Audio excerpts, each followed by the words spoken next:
Hello, I'm Robin Bresnark, the Brand and Creative Director at Buyapowa. Welcome to Referral Marketing MVPs, where it's my privilege to speak to some of the people at the coalface of referral marketing, the real people who make it happen.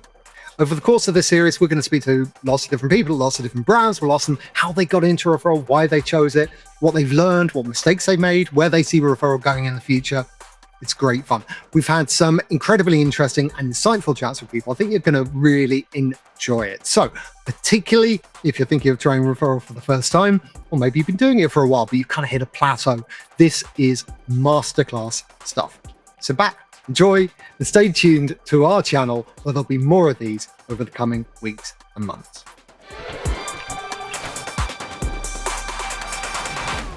Hi there, I'm Nick Rawlings. I'm a challenger brand CMO, best part of 30 years experience in telecoms, broadband and mobile, consumer and business.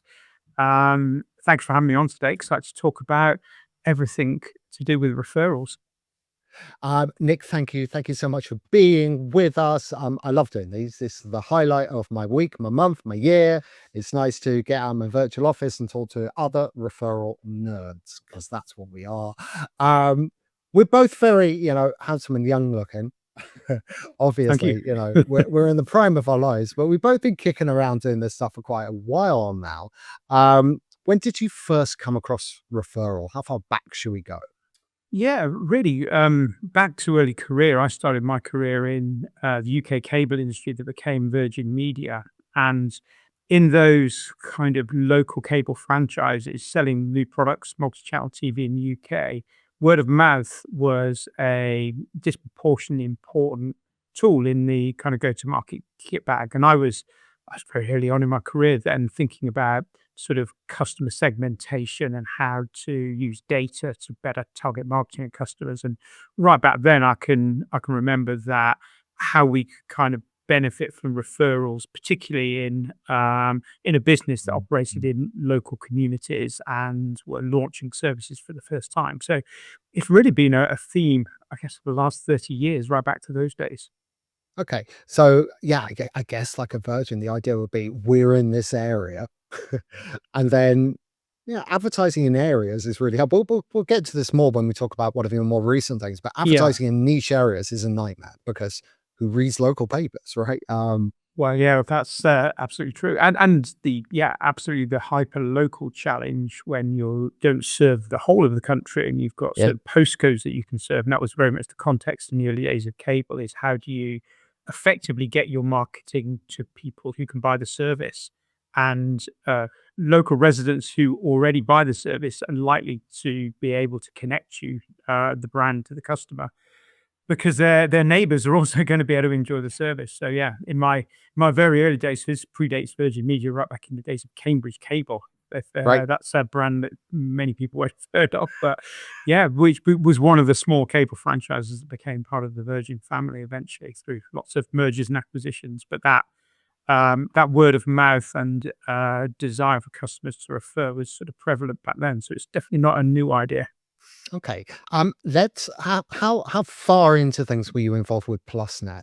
You were a few years in, but that's kind of perhaps your origin story. Is that fair to say? Yeah, so it's to tell the PlusNet story. So I joined PlusNet in 2009. I mean, PlusNet had been around for many years before that, but I guess particular context for me joining in about 2008, it was acquired by the BT Group. And up until that point, it had largely grown probably to about 200,000 or 300,000 customers, overwhelmingly through word of mouth. It was a very famous brand for really building its whole marketing and sales model on word of mouth.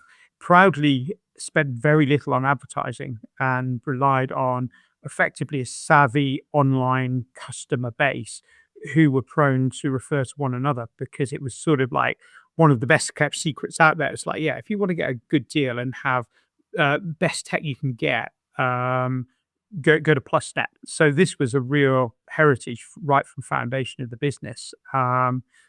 And when I joined the kind of the mission, from a kind of BT Group point of view, was to make PlusNet an effective nationwide challenger brand who could take on, in particular, TalkTalk, who were kind of eating BT's lunch at the time as the kind of the insurgent value brand in the market.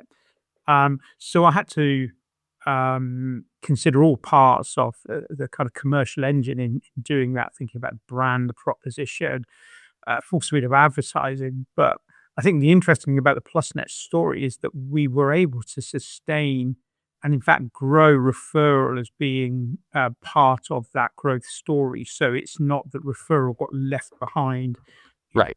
Lots of new advertising got produced, and it just dwindled into kind of like a couple of percent of the sales mix. It maintained a strong share of what we consider to be sales driving capacity through that scale up story, and that was a scale up of like 3 to 4x on the sales line. So it was a very big scale up, and referral scaled with the with the relaunch of that business. Did I see somewhere 15% of acquisition through referral? Is that exaggeration? Order of magnitude, yeah, that would be about right. It was. I think there's a particular element of how that scheme was designed, which was very compelling, both from a sales point of view, but actually also from a retention and loyalty point of view, which is less common maybe with referral schemes. I know a distinct loyalty scheme's targeted at doing that, but a singular scheme that worked well for both sales and retention, in my kind of experience, is unusual. And the mechanic within the scheme that kind of made that possible was that there was a mutual benefit for referrer and referee, but that was sustained through the life of a customer. So as your buddy joined the network, you continued to get a price discount benefit on your bill, and as did your friend. So there was a kind of a lifetime incentive to stay connected, i.e. if you left the network, you're effectively putting your friend's bill up slightly because they were going to lose the little bit of referral credit. And so that, I think that made it very compelling. People saw the benefit of bidding their broadband bill down. I mean, who wouldn't like a cheaper broadband bill? Right. And actually, I know one or two other brands have done this, but very sort of pertinent in the PlusNet example.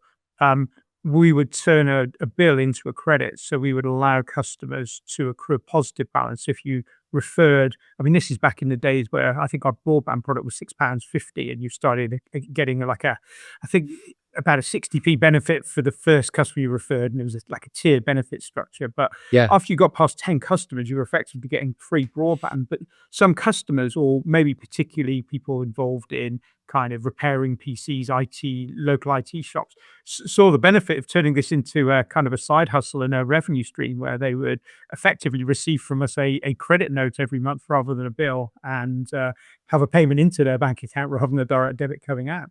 And in the most extreme cases, that ran into several £100s, and people really made a kind of, a revenue stream out of that. Yeah, it's a side hustle. It's a proper side hustle in sort of modern parlance, isn't it? So again, unusual, but it kind of incentivized sort of super fandom and the efforts of the kind of the ultra keen referrers or people who could just see a commercial opportunity from it. And that mechanic meant it was deeply embedded within the business as it scaled up. Right. That's what is something I was thinking of getting onto later, but it's one of the reasons why I always so strongly advocate for not, unless you have to, but trying not to restrict your program only to current existing customers, because you just don't know, right? Yep. There could be someone out there who's not in a position to be a customer, but they might get you dozens and dozens. So to leave that on the table always seems risky. Yes, yeah. Although, to be clear, in this scheme, actually, I think the foundation was still that you were a customer to participate in the scheme. But because it was credit for the reward. Right? Exactly, yeah. So, at that point, you were getting free broadband and then some. So, so referral as much a choice as a necessity. I mean, I'm guessing, and this is a challenger brand situation where, budgets are always tight.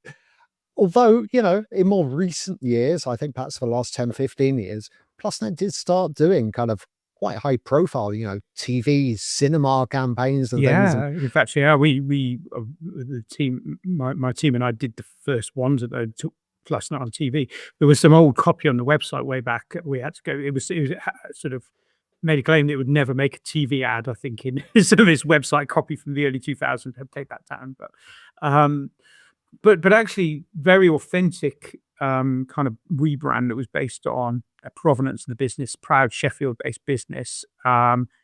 Values of kind of honesty, value for money, and the referral kind of benefit played in really well as being a key part of brand DNA. So while the TV ads clearly talked about other things apart from referral, actually it became the referral scheme became one of the key messages within the advertising strategy itself. So while we sort of developed non word of mouth channels to market to bring the brand to a bigger audience, that we're being advertising the sort of proud heritage of the proportion of customers who would recommend was part of the kind of the advertising toolkit, and very authentic to that heritage of the business, and as you say, a kind of a classic challenger choice, right? Because we were competing against TalkTalk.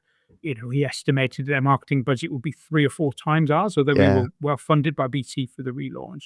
How do you compete where you've got like a disproportionately rich competitor, where you're looking to seek your kind of your advantages in things other than the spend, aren't you? And actually the propensity for customers to recommend very high levels of advocacy, NPS, which was off the charts, lent itself brilliantly to this. So it became, a time when TalkTalk brand was occasionally kind of held up as a bit of a pariah for customer experience. We turned this into a real positive story about the PlusNet service experience and therefore people's propensity to recommend. Not unhelpful that then a couple of kind of external trusted sources also advocated and recommended PlusNet. We were 5 times which recommended, which is super handy if you're trying to build a marketing position which is about kind of the quality and being a savvy choice. And also Martin Lewis took a liking to us, and he used to mention us from time to time on the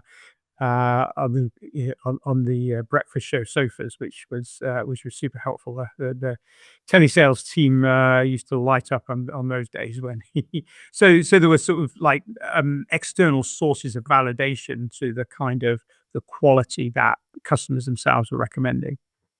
Do you think that kind of grassroots, organic word of mouth, all of those good positive vibes, do you think that's one of the reasons why PlusNet kind of retained its brand identity after the BT acquisition rather than getting swallowed in?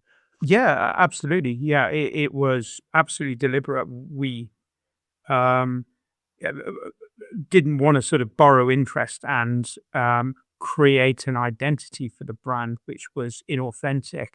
It was a brilliant business to work in, very passionate people and very proud. It was actually it's now spread across a couple of sites, Sheffield and Leeds, but it was a Sheffield-based business, and people were very, very proud of the roots of the business and the fact that they were effectively delivering something slightly different and better to the market. And yeah, that was essential when we took the brand to a bigger audience. So yes, it was about growth. Yes, it was about scale up.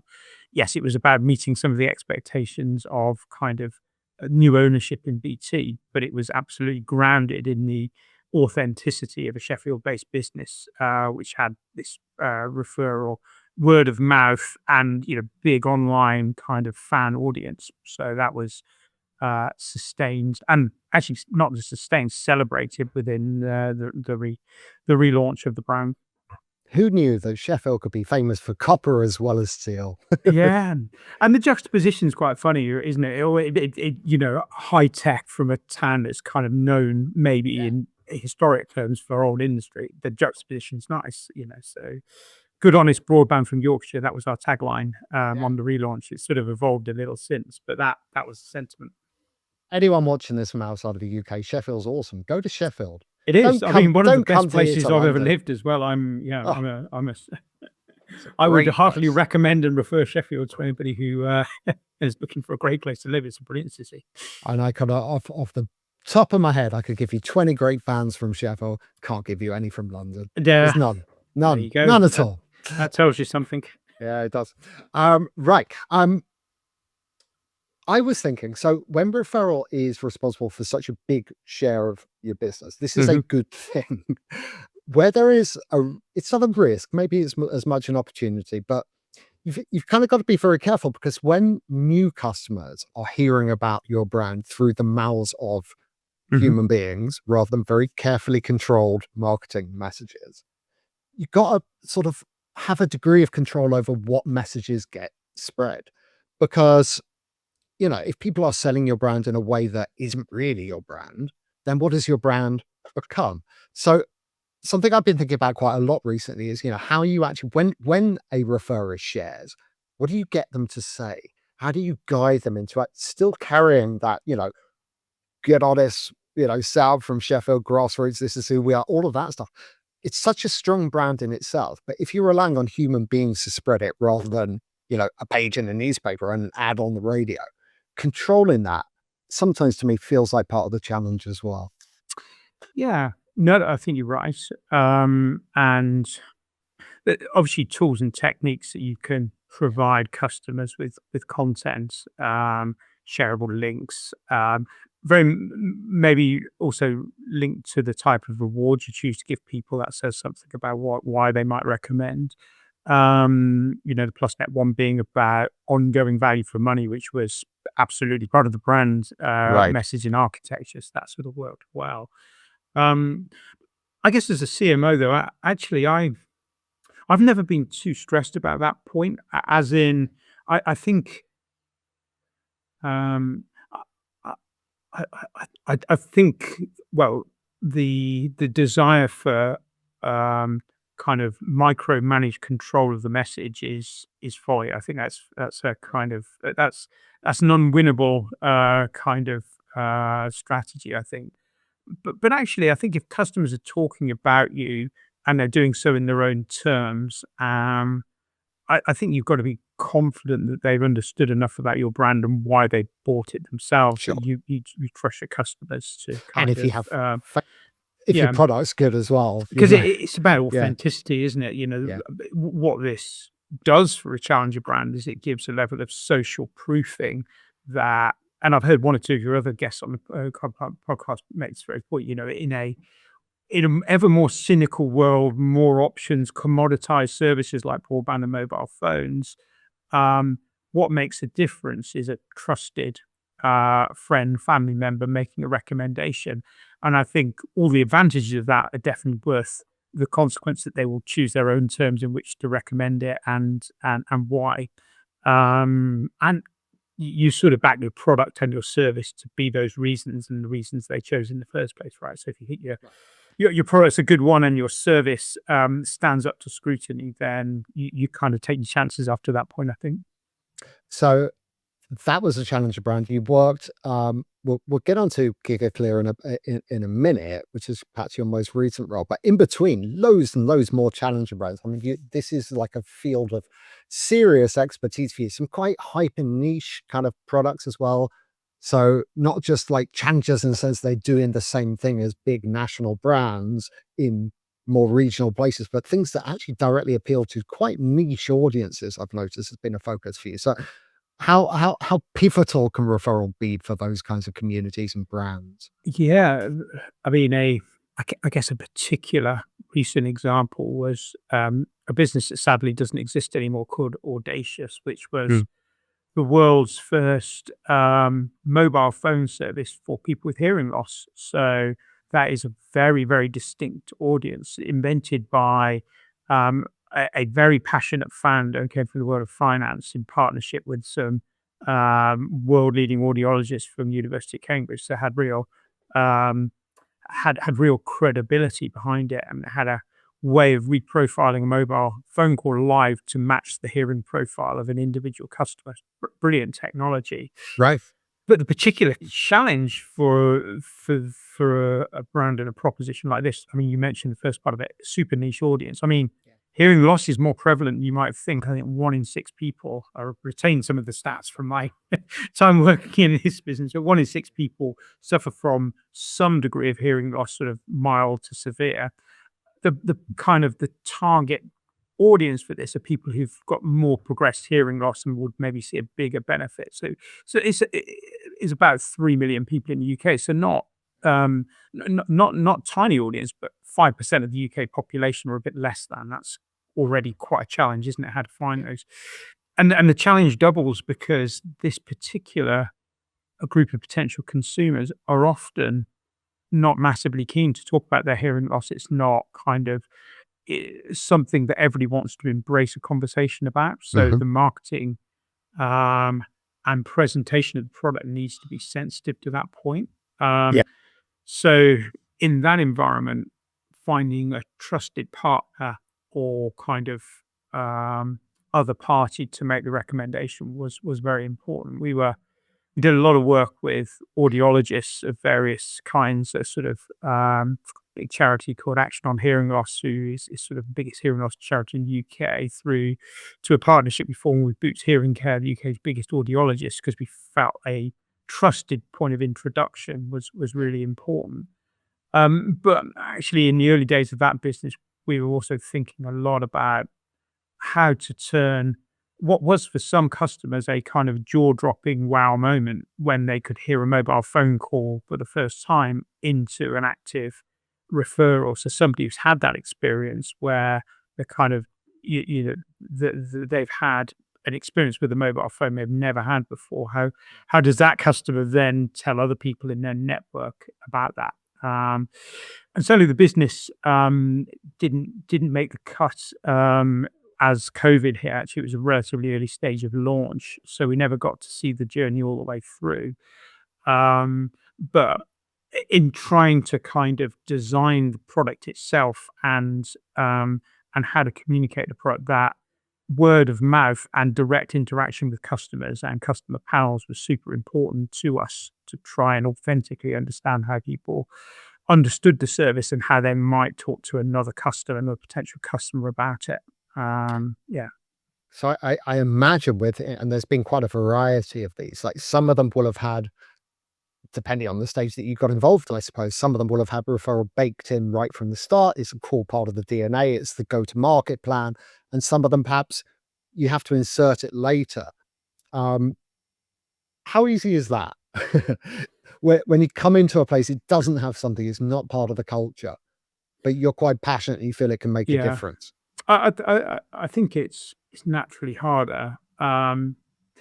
The one of the, well, we'll maybe get onto this in a little bit more detail, but one of the hardest things when you add it later or substantially add it later, when it's not really a major part of the go-to-market strategy, is how do you then start measuring the incrementality in the PlusNet context? Is sort of when I joined, as a baseline already established, we understood because it was a fairly discrete activity, what the kind of the volumetric and financial value of referral was to the business, what the cost of acquiring customers through that channel was, what the lifetime value was. Could we see the retention Right. benefits as well as the sales benefits? When you're trying to retrofit that type of proposition and kind of referral scheme into a business that hasn't necessarily been built around it, the natural question, well, I ask myself, and then the CFO would certainly ask it, well, hang on, so now you're paying out £40 Amazon vouchers to this person and their friend. That's like £80 more on your cost of acquisition, for example. What incremental sales or kind of customer lifetime value are we getting from that? Mhm. How do you understand the return on investment for that when it's kind of now added on top of a bunch of already paid for marketing activities? No, That's one of the bigger challenges that comes along, I think, with a later implementation. proving a negative is impossible. Can't Mhm. be done. So there is never any way of knowing. That is the case with attribution for all marketing. I mean, you Yeah, genuinely, there is no way of knowing whether 17 years of beating someone round the head with billboards has made a huge difference when they then go and click on a link. I yeah, mean, that you accept. So the degree of pure attribution can't be done. It's, unless you can drill into someone's brain. All you can actually do is ask them. So we've been experimenting with quite a lot of this recently. So we've done big surveys in the various verticals where we specialize and territories where we specialize across Europe and North America, and literally ask people, have you ever been referred to buy something? Has it been from a brand that you never heard of before? Did that make a difference? Blah, blah, blah, blah, to what degree did the reward make it? And we've got data on a lot of that.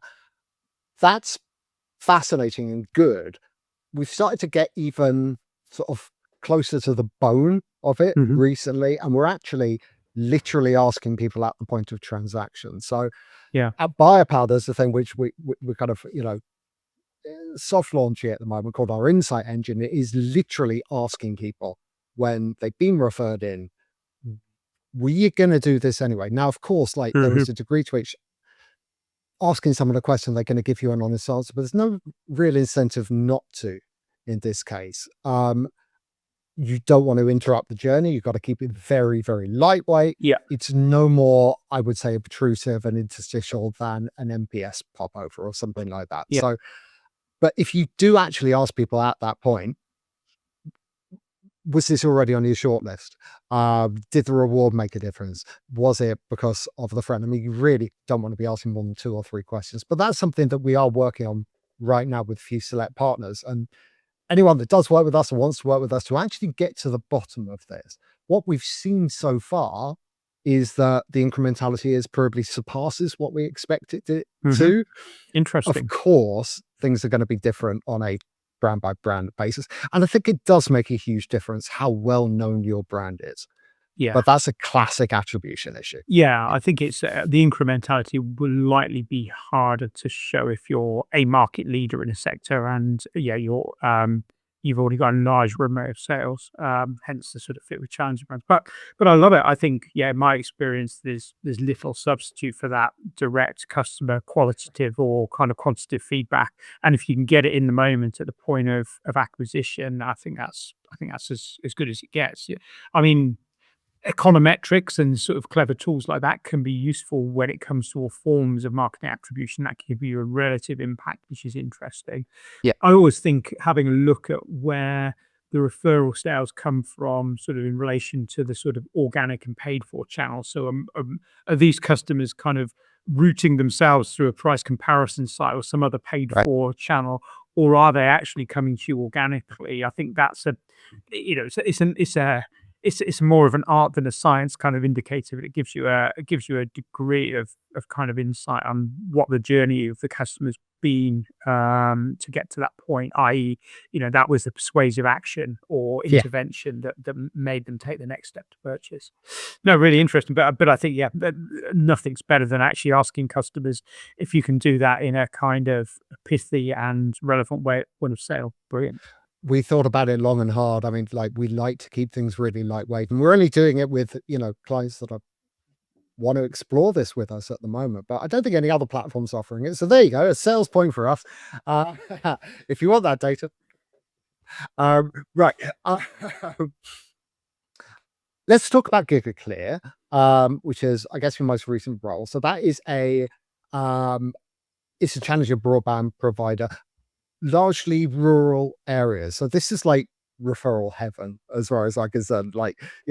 And just thinking about it and thinking about that brand, I mean, it's such a no-brainer. We've been thinking a lot about community referral at the moment, the idea of hyperlocal, not just like community as in the people in your streets. We were talking about that before with Virgin, but also communities of interest.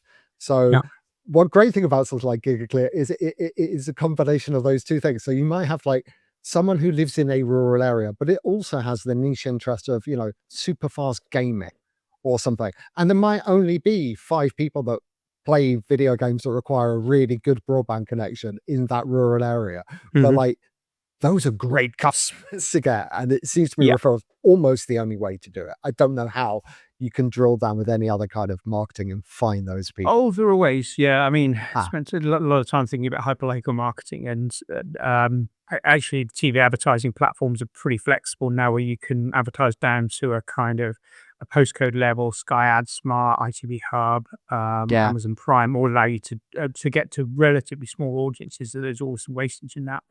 And well, when it comes to hyperlocal marketing, this is kind of a from 30 years ago kind of start of career insight, but actually DN is super relevant still because there's a absolute certainty if you're marketing a service which is available on an address by address basis that if you've got an accurate address list where your network is, you can be certain that the recipient of your marketing is able to purchase, which is sort of preeminent problem. But your wider point is absolutely right that in this world of kind of hyper local rollout community by community, which was very much the Gigaclear model, serving about 600,000 rural homes, but overwhelmingly in villages and small towns across England. The ability for people to recommend to one another that in fact, my marketing director in PlusNet used to call it recommend a neighbor rather than recommend a friend, Right. because that's the right sentiment, right? Is that is is a little bit of a cliche, but actually has got a lot of truth to it. That in those communities, people are more likely to talk. You're more likely to know your neighbor. There's a sense of a community hub where people gather. The local pub, which is really where our journey in those communities started. We had a very effective community engagement team who used to begin their kind of work with the community as the build of the network started. So a long time before the service was available, starting to drive engagement of local residents who might initially be interested in how long their road was going to be closed, but ultimately wanting to learn about when faster broadband would be available. So that was tremendously successful in terms of people gathering in community centres and pubs to hear about the service, very engaged with wanting to see in person or online members of my team. Translating all of that though into a scalable referral scheme where there was a sort of a systemic kind of benefit and reward which was delivered to people never quite hit the heights I was hoping for. Okay. And it, much respect to the people in my team who were doing this, it made a lot of progress. But as your kind of intro suggested, that the ingredients that this should be magnificent, right? Because it's got so many of the attributes you would look for, and it comes down to actually not people, but just actually having the right and flexible enough technology to be able to kind of Okay.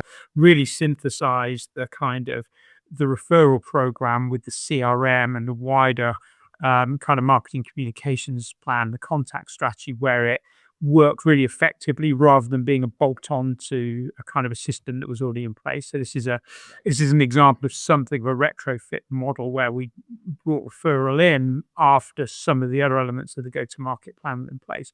And that proved challenging. So even with some great ingredients, you need to have the right type of technology solution and certainly data management solution to make that really kind of really hum.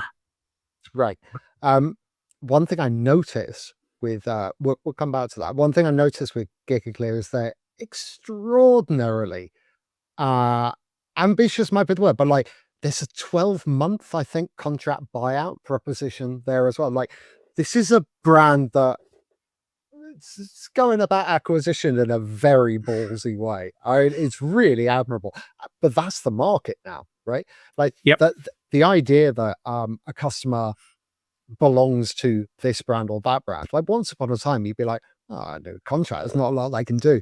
Things have changed even further. Like prices not only keep coming down, but people are now buying out contracts. That's how aggressive things are. Yeah, But it's it is a crazy world, but you're absolutely right, and that's been a big dynamic of the market over the last 12 or 18 months, the contract buyout phenomenon.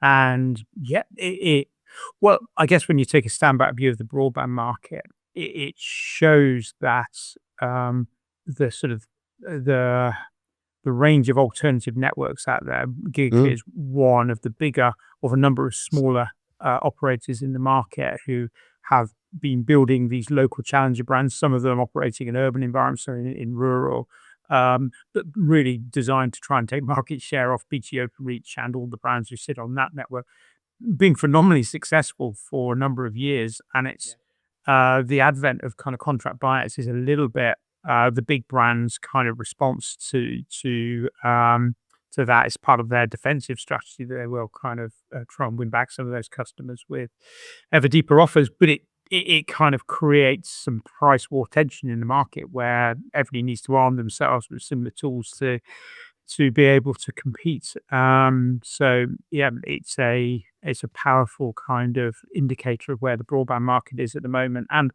yeah, a sort of very price sensitive and maybe loyalty light market in the eyes of the consumer.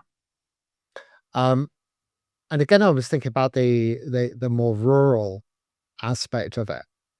I think there's something really, really fascinating about going for business that lives outside of big cities. Hmm. And I think a lot of marketing historically has been geared up for urban areas. Yeah. The people that work in marketing tend to live and work in very urban areas. That's where the concentration of customers tends to be. But beyond that 60, 70%, like what's left is huge. It's enormous. It's just quite spread out. A- Yes, And and that's actually, because of its nature, when it comes to things like fast broadband full fiber networks, which are quite expensive and slow to deploy, yeah, uh, these communities are often left behind and underserved. So they're an underserved part of the market. Concentration of a lot of investment is obviously where you can go past the maximum number of homes with the minimum amount of kind of pavements dug up or kind of or where there's existing BT infrastructure to use. So in a rural environment, it takes more investment and more time, but it's quite a noble cause in its bringing services to people who have often been sort of underserved and left behind, but actually have no lesser need for fast broadband in a yeah, world where and greater in many cases. as I am, so working at home Yeah, and yeah, have all of the kind of the working and same sort of entertainment household needs that you would have living in London, Sheffield, or Manchester. Um, so yeah, it's yeah, part and parcel of the challenge to take the networks to those places, but it means that those ingredients for referral are disproportionately strong when you get there. And right. while some of the sort of technological barriers to really making it scale were at times frustrating, there were definitely examples of communities where not just because of the work of the community engagement team, but the referral scheme itself caused the take up of services to catch fire, where 20% of the residents in a village would be your customers within 3 months, which is kind of it's crazy when you think of that in terms of winning market share. Sort Yeah, of take a fifth of the market within like a tiny space of time, where you get that instant kind of ignition from a newly live community, and that was a frequent enough occurrence that we kept yeah, kept the faith. and I guess one of the last things that you did there was transition again, and this isn't an ad thing, and I don't talk about this too much in this kind of thing, but you did transition over to Buyapowa to help with that scaling, right? That was the Yeah, idea behind or it? the transitioning is taking place now. As don't think they've fully launched the bypass No, not yet. solution, but that's the plan. And yeah, with an eye on having something which is better integrated with the technology stack, and with actually a more flexible and interesting set of rewards for referrer and referee to do more creative things with. The kind of variety and finding different types of incentive for different parts of your addressable market, your potential customer base is really important here. There's a sort of can at times be a bit reductive, can't it? That is sort of an Amazon voucher for everybody, and high percentage of people use Amazon vouchers and that. So it's a great incentive. Sure. I personally love them, but that it stands to reason whatever incentive you choose doesn't necessarily unlock the interest of all of your customers. So having some variety that move to kind of value added benefits as well as kind of just sort of cashback type mechanisms, I think is important. So excited to see what the business is able to do with the with the buyer power platform. Yeah, and we've been thinking about loads of stuff that we could do, particularly in that sector recently. Like, I just went through all the different things that clients do with us. Well, there's a body of work coming out about this, and people will see this around. But we've got 26 very distinct different use cases at the moment, which is kind Mm. of crazy. So the idea of it just being consumer refer a friend, yeah, that's core, and that's really good, and we love it, and it's the bread and butter. But when you think about a business like that, you've got installers out there. So an installer program where they're incentivized, they're on the streets. They're talking, when they're digging up a road and people come and say, "What are you doing?" Share a link. There's stuff that you can do there. There's employees, there's all kinds of things. There's, things which don't necessarily involve referral, but involve, the rewards, either at the acquisition stage or at the renewal and the loyalty stage of things. So there's so much stuff that you can do. So yeah, hopefully they'll get all that value so we can sort of do more with them than just that core RAF, as we like to call them. But Yes. nothing wrong with the core RAF. I mean, that is, No. that remains Starts relevant. there. Yeah, it does. So as two referral nerds sitting in two referral nerd rooms, Mhm. I wanted to do something I don't always do, but I thought it might be fun just to go through the various constituent parts of a referral program and just get your overall thoughts. So the reason I bring it up now is because you were just talking about proposition. You were talking about, what should rewards be? Any advice for people figuring out the core propositions? So I guess the core proposition is going to be, what does someone need to do? What should be on offer? Should it be balanced between the refer and the friend? All of those kinds of things. Like, how do you figure out the value? I guess you must have asked yourself that question quite a lot of times yourself. What advice is that? Yeah. I think, well, maybe unpacking that a bit. There's a market context to begin with, isn't there? There's sort of there's reference points out there already if you're selling mobile phone services or broadband services to what a sort of a compelling level of reward is or referee. I think strongly that there needs to be a mutual benefit there. And having wrestled with this a bit, I think probably something equitable between both parties is where I've always landed as being the best construct.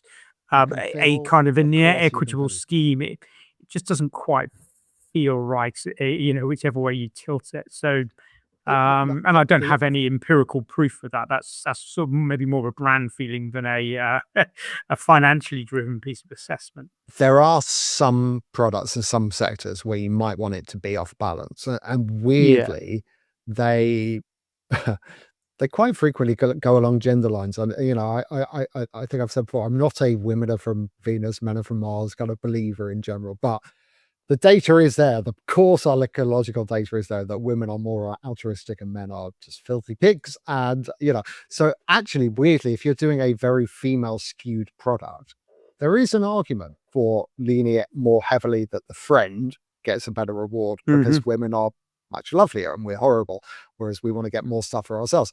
So Interesting. there are some cases. I mean, like if I were doing again, I don't want to be reductive and say women are into cosmetics, but if I was working for a cosmetics brand, I might think along those lines. But for the vast majority, I think, of products and sectors, equitable seems the way to at least start. Yes. And I think then we touched on this in the PlusNet example, didn't we? One of the other choices that often this is thought of as cost of acquisition. So you think about a one-time reward, and therefore a sort of Mm, we will resolve the value in this upfront and pay one compelling amount, or there's one compelling benefit that goes both ways. I think the thing which I always thought was interesting about the PlusNet scheme was that this was an ongoing kind of recurring benefit. That's less common. Um, it, it it actually commercially quite smart if you can kind of communicate it effectively, because you're effectively spreading the risk of the cost over the value you're acquiring from that customer, right? So rather than paying your £50 each way up front, so £100 out the door, in cash terms on day one, you're gearing your reward to actually the benefit you get from the customer. So it kind of right. reduces their bill, or they get a cash back, or some benefit that follows that customer through its life. And And you can probably those still have, customers over time, like in the PlusNet examples, clearly, those benefits over time can be more expensive. They can eclipse the they can eclipse the benefits you might have got up front. But I think a great way to think about referrals and necessity is this idea of customer lifetime value. So actually, I'm building lifetime value here because I'm building an element which is both about acquisition and loyalty and retention. And if that ongoing reward is a persuasive reason in the market you describe of kind of ruthless buyout offers and people trying to trump one another on various price initiatives, if it can embed a greater sense of loyalty and make the decision for the customer constructively to leave constructively a bit more difficult than that, I think that's a higher order benefit that's worth exploring. And it does need kind of great tech that can kind of build, Yeah. particularly in the PlusNet scheme where there's an explicit linkage between you and your friend through their life. And if your friend rolls off, you start losing that benefit. It's not rocket science, but you need you need to have the data and the CRM capability to be able to deliver that. But I think that's where things become super interesting. That's not to say that the upfront benefits and the kind of the dopamine hit of a day one reward are well worth looking at as well as particularly if you're gearing your scheme around maximizing acquisition. Sure. All of us like a kind of a jam today rather than a jam tomorrow solution, don't we, at times? But if you can kind of pivot to something which is more lifetime based, I think that's sort of where things maybe can really really flourish.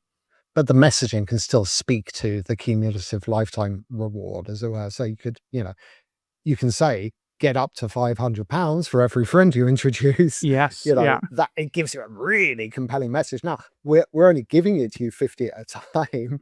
They got to stick around 10 years, right? But Yeah. still, another fascinating thing, and you do occasionally see this. I shouldn't talk about things we don't do, but what the hey, and there's probably legislation is a more pyramid kind of arrangement where, like, if your friend then goes on to introduce someone, Yeah.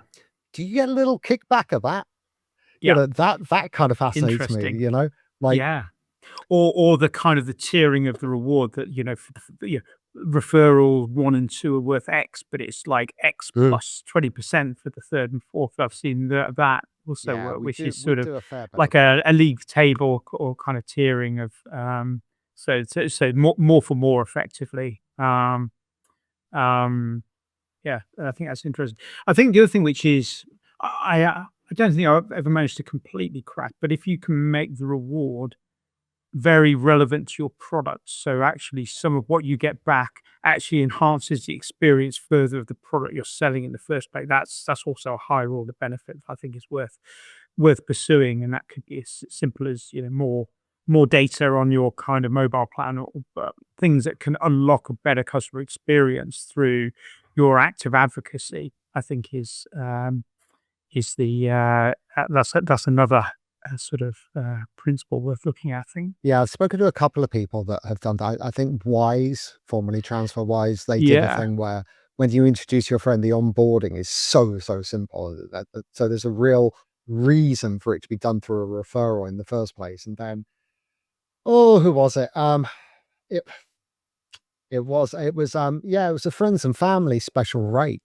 I think where your calls would be, this is back in the days when people didn't have unlimited everything, but Yes. Yeah. you would get that cheaper friends and Actually, family it rate reminds me, I for did do that back in the cable telephony days. You used to get free on net calls to right. people you referred. So that, Yeah. exactly that. When you used to have to pay for phone calls when they went all sort of bundled for free. Yeah, Hey those old kids, landlines that we used to have. what a world we now live in. Yeah, Everything's you're too free young to now. remember that. I'm sure. Yeah, Yeah. yeah. Or maybe we just pay for a lot of stuff we don't need anymore. Yeah, I don't know. I don't yeah, know. yeah. Bundling, yeah, you end up paying in a different way. Yeah, You, nothing's you really for free. Yeah, maybe. Um, Promotion, I guess that's the next big part of it. Like, you've got to tell people. So for me, it doesn't matter how great a program is. It doesn't matter how great your customers are or how perfect referral is for this segment or anything like that. If you don't actually tell people the damn thing exists, then it's yeah, going to fail. But that's where these things sometimes, or perhaps more often than not, they do fail. So yeah. telling people. Any tips for making sure that people see the damn thing?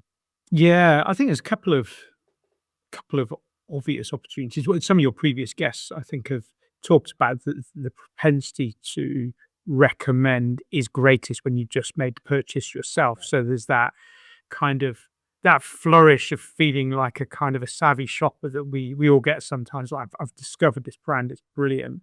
Yeah. And right at my start of life with that brand, it's the optimal moment to It then is. tell other people about it. And I looked at data myself about this behind this in the past. That first 30 days from the point of sale, actually, often in a broadband context, referrals can start before they've had the service installed. But Yes. the sales experience has been great, and they've kind of understood the value proposition you're selling, and they like the idea of.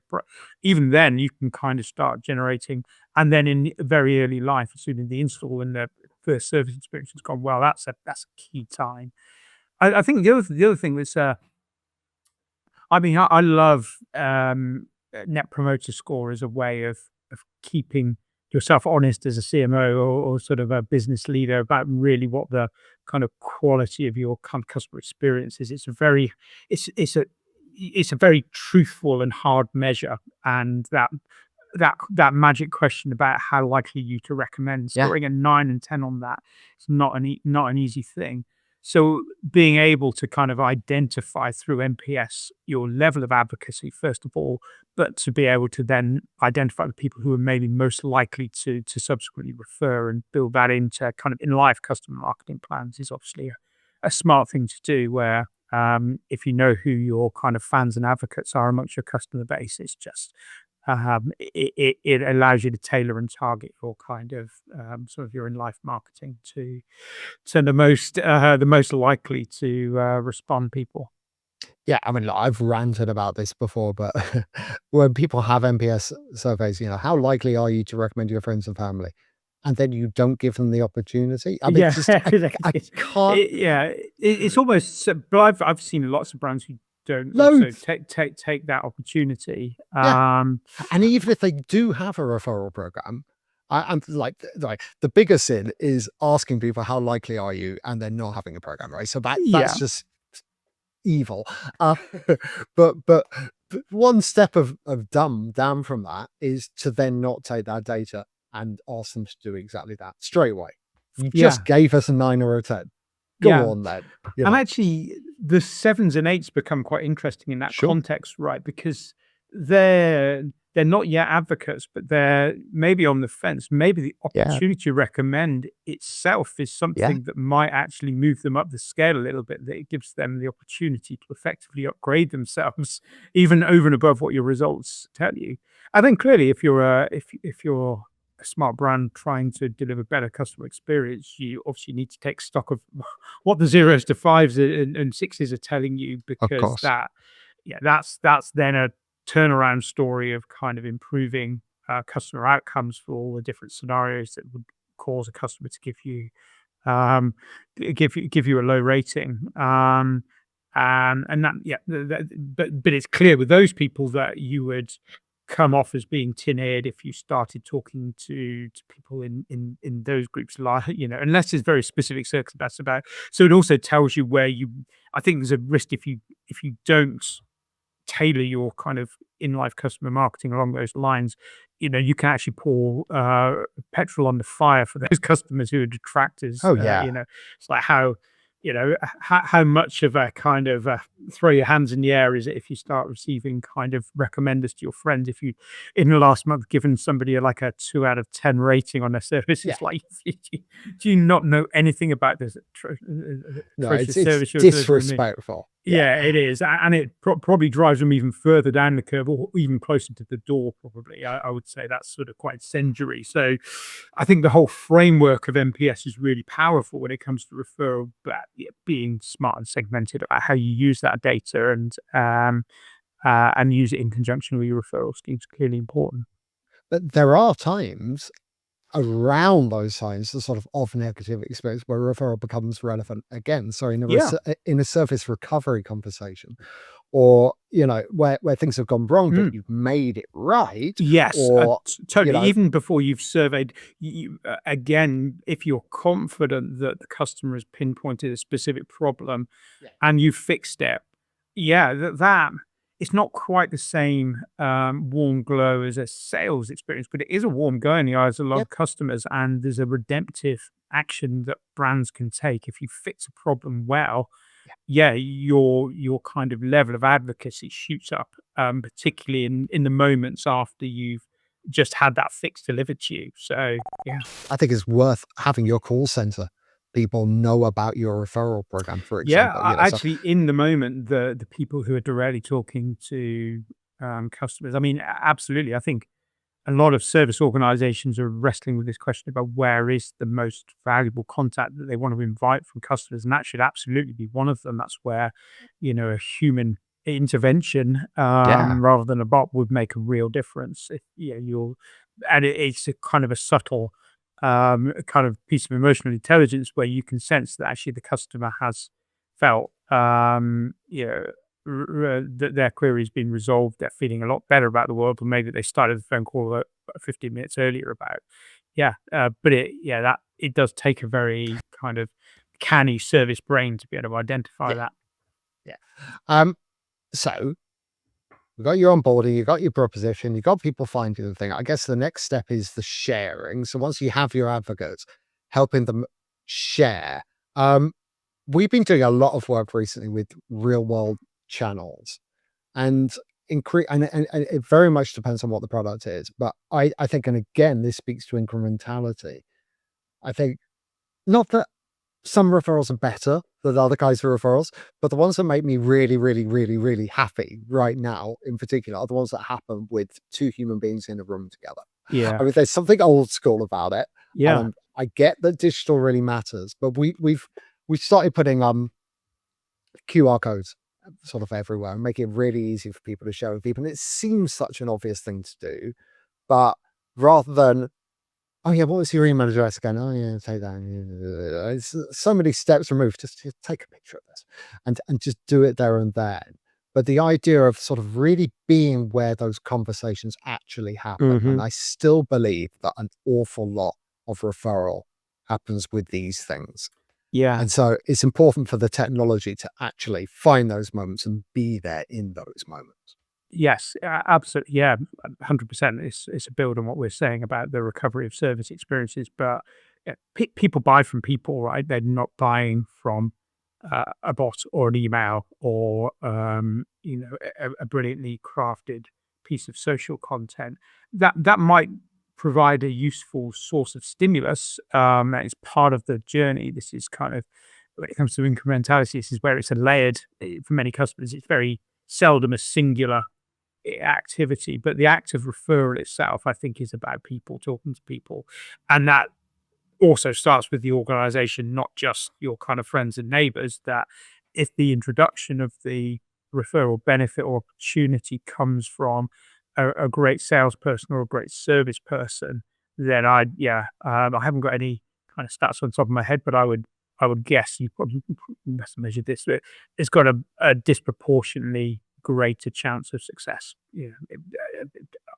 Everything I've kind of, I guess, seen and understood from sort of people's buying psychology would suggest that must be true.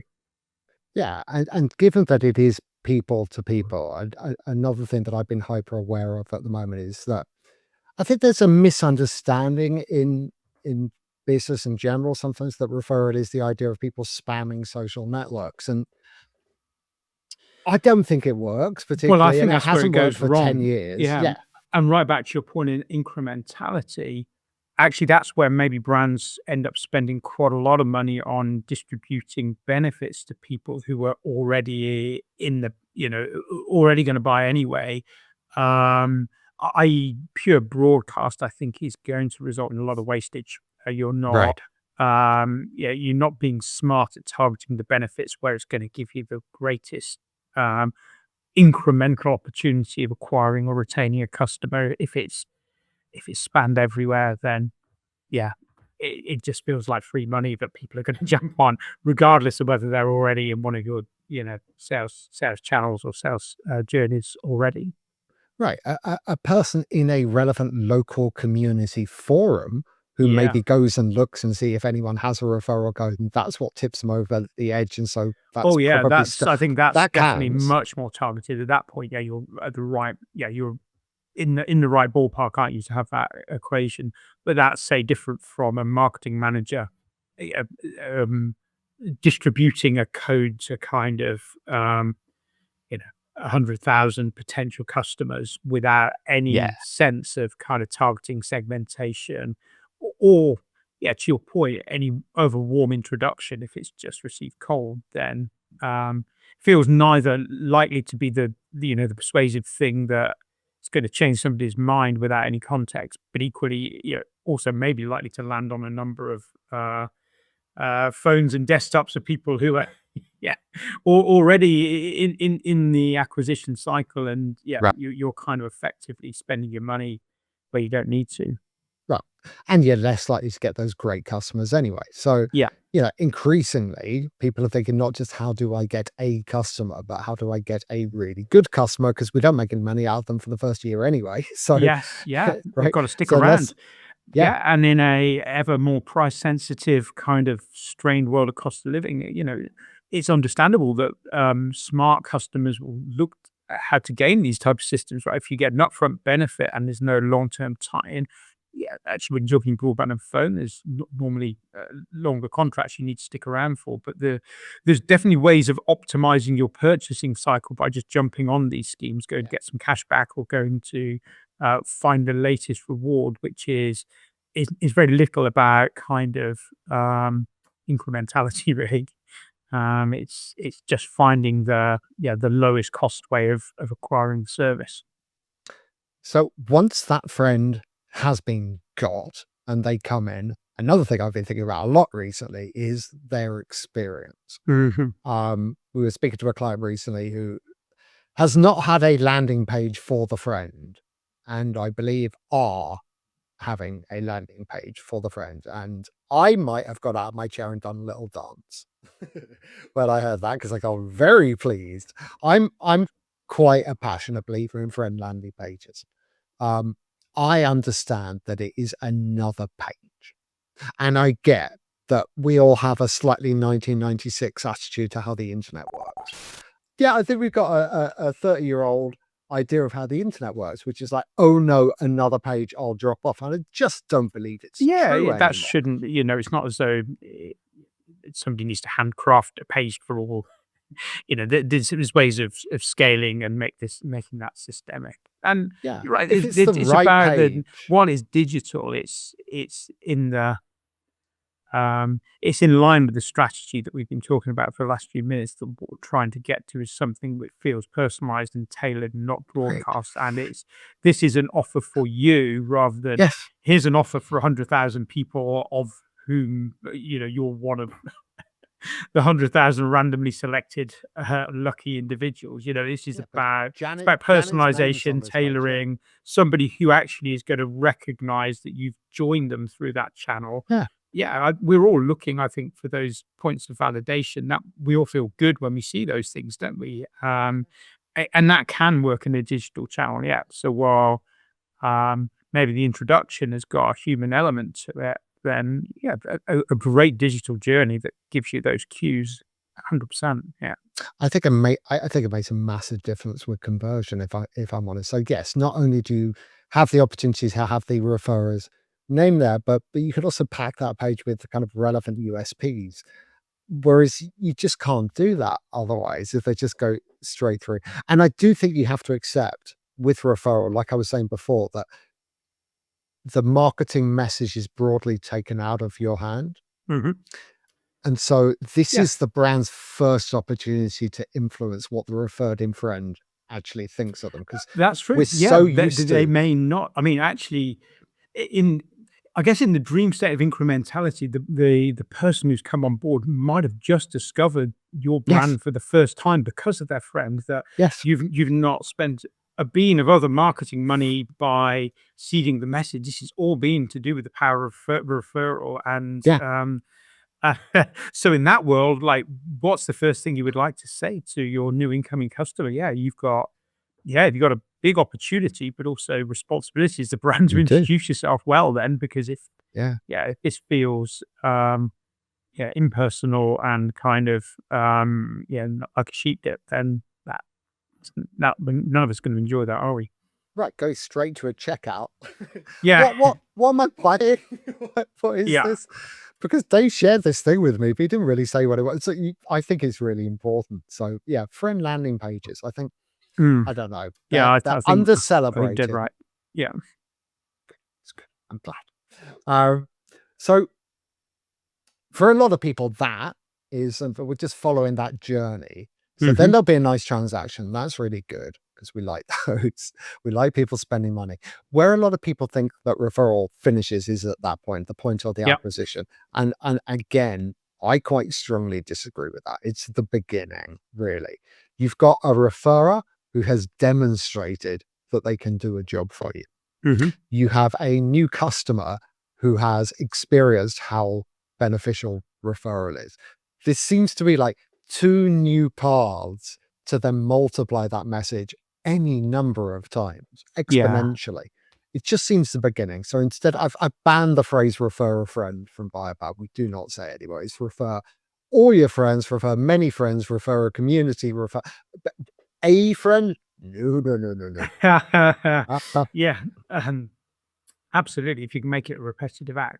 But I think you hit on something else, which is really, I think on the minds, it should be on the minds of a lot of service providers, that there's a post that kind of initial sales and setup experience, there's actually this kind of hiatus, taking the broadband example, of 18 or 24 months that occurs before your contract is then renewed. So you've sort of got the customer. Not many customers choose to pay to leave their contracts. With those we said earlier, some brands will pay you to be one of Yeah. those people who breaks the contract, so they'll kind of make it worth your while.